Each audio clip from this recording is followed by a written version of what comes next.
Hello नमस्कार नमस्ते बच्चा लोग, कैसे हैं आप लोग। Hello and welcome to India's largest digital learning platform Unacademy. मैं हूं शैलेश वैद्य और एक धमाकेदार अपडेट के हिसाब से आप लोगों के सामने बैठा हूं। जैसा कि आप लोगों को पता है, कुछ दिनों से मेरी प्लस क्लास, स्पेशल क्लास और यूट्यूब पे मैं आप लोगों को बता रहा था कि आप लोगों की डीआरडीओ सेप्टम की वैकेंसी आना तय है।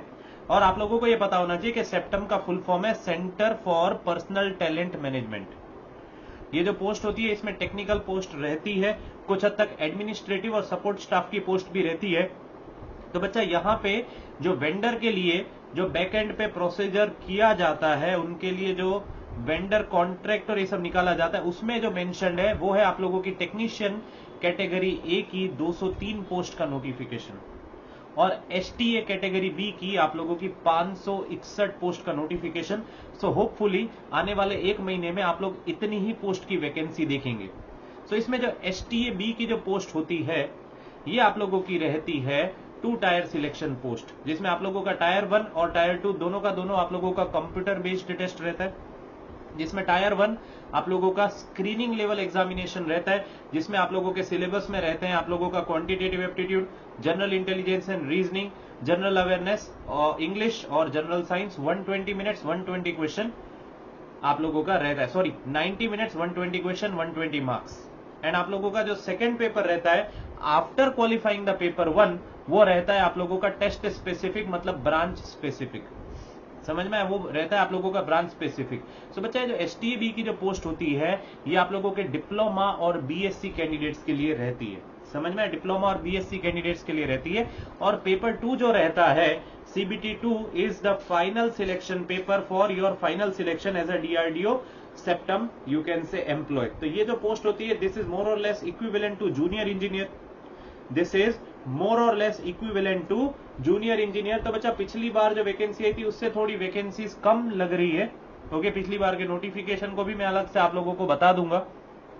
और आप लोगों का जो टेक्नीशियन ए की जो पोस्ट रहती है वो रहती है आप लोगों के आईटीआई एस्पिरेंट्स की। कौन से एस्पिरेंट्स की? आईटीआई एस्पिरेंट्स की।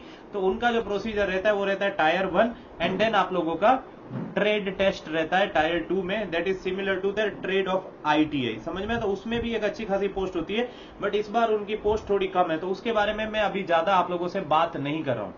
सो क्वांट का जो सिलेबस रहता है it is similar to more or less RRB, general intelligence and reasoning. अब आप ये देखिए, आप आरआरबी और एसएससी की तैयारी करें तो आप लोगों का क्वांट हो गया है, रीजनिंग हो गया, एसएससी में क्वांट नहीं है। फिर आप लोगों का जनरल अवेयरनेस भी आप लोगों को थोड़ा फोकस करना पड़ेगा, पर आप लोगों का काम हो जाएगा। जनरल साइंस में क्या रहता है? Physics, chemistry, biology up to 10th standard NCERT level, basics of computer knowledge हो गया।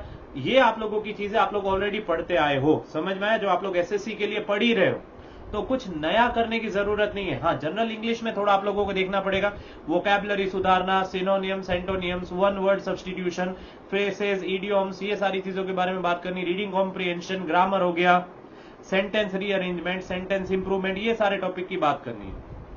सो बच्चा, एक बहुत अच्छी वैकेंसी आना संभवित है। अभी मैं अगर आप लोगों को बड़ा बड़ा बताऊं तो डिप्लोमा एस्पिरेंट्स के लिए एनएचपीसी जेई आ चुका है, आप लोगों का आईओसीएल जेई आया हुआ है, फॉर्म फिलिंग चालू है, एनएचपीसी का भी फॉर्म फिलिंग चालू है, एसएससी में आप लोग एलिजिबल हो, डीडीए जेई भी आएगा। अब डीडीए जेई में एजुकेशनल क्वालिफिकेशन क्या रहेगी अभी के लिए अपन लोग उस पर बात नहीं करेंगे। समझ में, बहुत सारे जेई एग्जामिनेशन आप लोगों के लिए आ रहे हैं एंड डीआरडीओ सेप्टम भी आप लोगों के लिए बहुत अच्छी पोस्ट है। सो बच्चा, ये एक इंफॉर्मेटिव वीडियो के तौर पे मैंने सोचा था आप लोगों से 1 to 1 बात करूंगा। इस तरीके से बात करने में थोड़ा आप लोगों से मुझे अच्छा लगता है बात करना, कि अपन लोग 1 to 1 जब बात कर सके आप लोगों से। समझ में आ रहा है? आप लोगों को ये समझना जरूरी है कि अब आप लोगों को डिसीजन लेना है कि कैसे तैयारी करनी है। And Unacademy SSC JE and state JE का कोर्स है, वो हमेशा आप लोगों के लिए हेल्पफुल रहता है। डिस्क्रिप्शन में लिंक दी गई है, आप लोग ज्वाइन कर सकते हो। आज रात 12 बजे लास्ट दिन है ऑफर का। अगर आप लोग अनअकैडमी प्लस पे आना चाहते हैं at an offer price, at an discounted price, तो टीचर्स डे का जो डिस्काउंट ऑफर चल रहा था वो ही आप लोगों के लिए एक्सटेंड किया गया है। सो एक बार जरूर देखिए कि आप लोगों को आना है प्लस पे और कैसे तैयारी करनी है।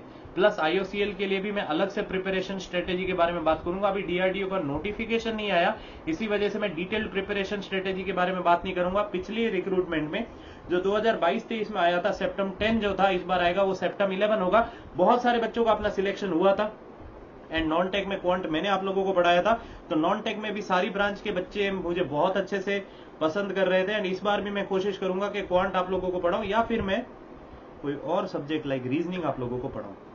सो thank you everyone, do like the video और अपडेट्स की स्लाइड देखना ना भूले। जय हिंद, जय भारत एंड वंदे मातरम। Thank you.